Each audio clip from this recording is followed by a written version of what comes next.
Okay, today we're going to take a look at the H&K VP-9 and the Glock 17.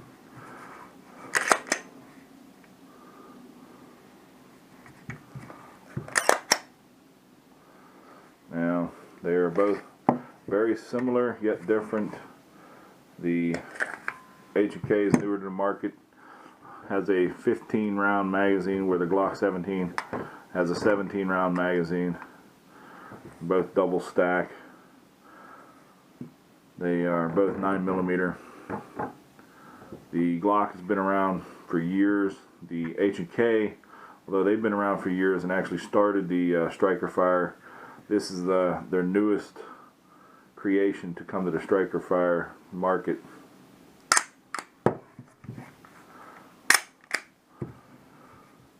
Go ahead and take some numbers on these guys, see what they look like as far as weight with unloaded magazine.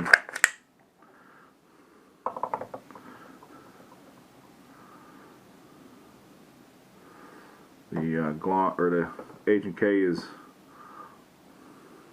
1 pound 10 5/8 ounces. Glock 17,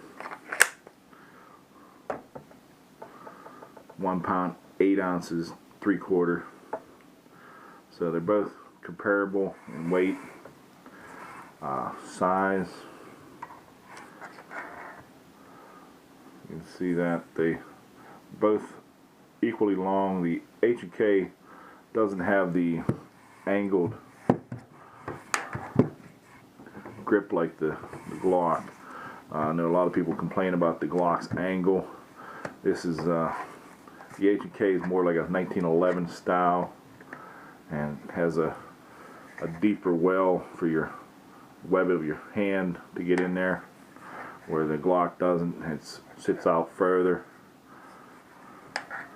And of course, the one thing everybody hates about the Glock is the sights. This is very standard. This is the H&K LE model, which has the glow-in-the-dark sights, 3-dot. Like I said, the main difference here is the magazine eject is European style on the trigger guard, where the Glock is, it's also ambidextrous, where the Glock is not ambidextrous and has the standard thumb release like everybody's used to. Tear down, very similar for the Glock. Everybody says how simple they tear down. H&K,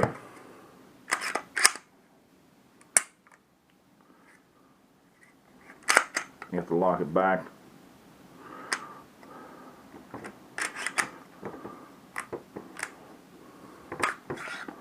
And it pulls apart.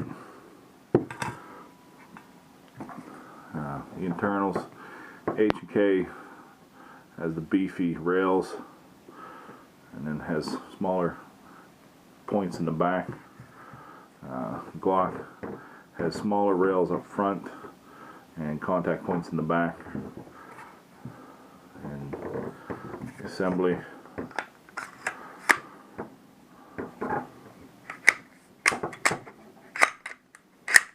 lock it back, turn it back up.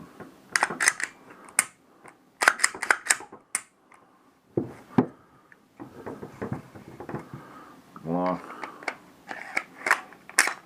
you just go straight back, it's together.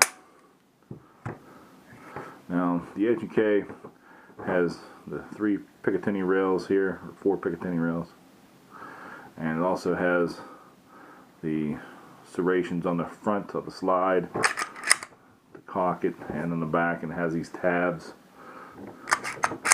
and also has an indicator that's loaded. Some people don't like the tabs. I think they're nice. They give you good purchase. The Glock's standard, just on the back, the rear of the slide, it has the cutouts for your grabbing. They only have 1 slot for putting any kind of mounted light or laser.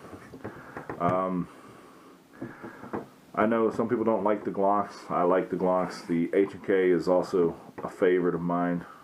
We're going to take them to the range later today, see how they shoot. I've shot hundreds of rounds through both of them, haven't had any problems. So we'll do that on some video too. The H&K also has a slide release on both sides, and the mag release is on both sides, ambidextrous there also. You can catch it with the thumb or the other finger. And it does have a little cutout where you can grab it if you need to for the Glock.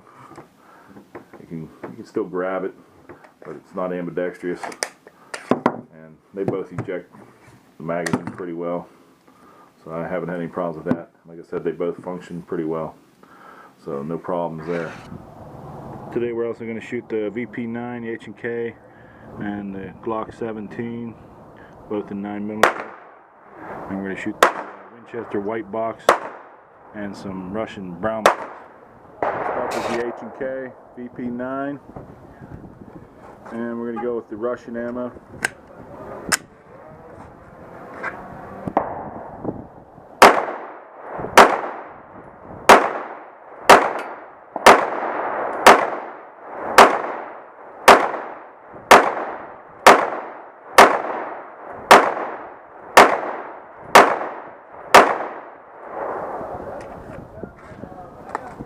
Now the white box.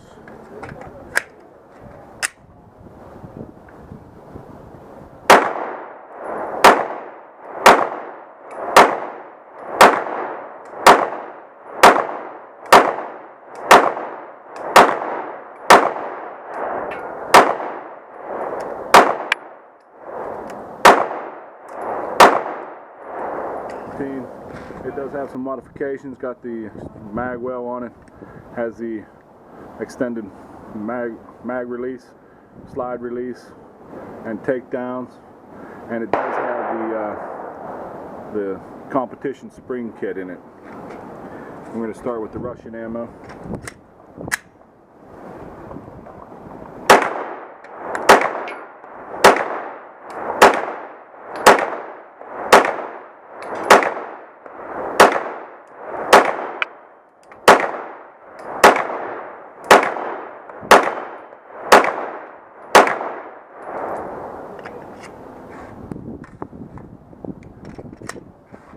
Now the white box.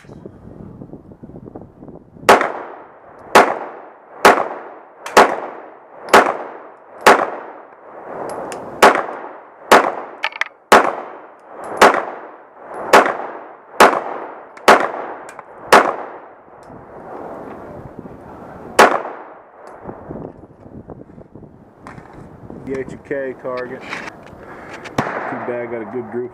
Pull a little left. There's the Glock 17. Like I said, it pulls a little bit left. Got a flyer up. So, all in all, they don't look bad. It's only 7 yards. We're just not doing a real slow fire. We're not rapiding, but we're going at a good pace. Okay, we're back from the range with the H&K VP-9. Check the trigger pulls on the guns. The VP-9 was 4.57 average, and the Glock 17 was a 4.8 average. Checked them with the Wheeler trigger pull scale. The only malfunction was one shell failure to load with the VP-9 twice. That same shell did shoot in the Glock though, so I'm not sure what the problem was. It just had a hiccup there. Like I said, they're very comparable in size and stature, and they're semi-comparable in price. The VP-9 is a little bit more expensive. It does have a little bit better trigger and better sights. So, until we meet again.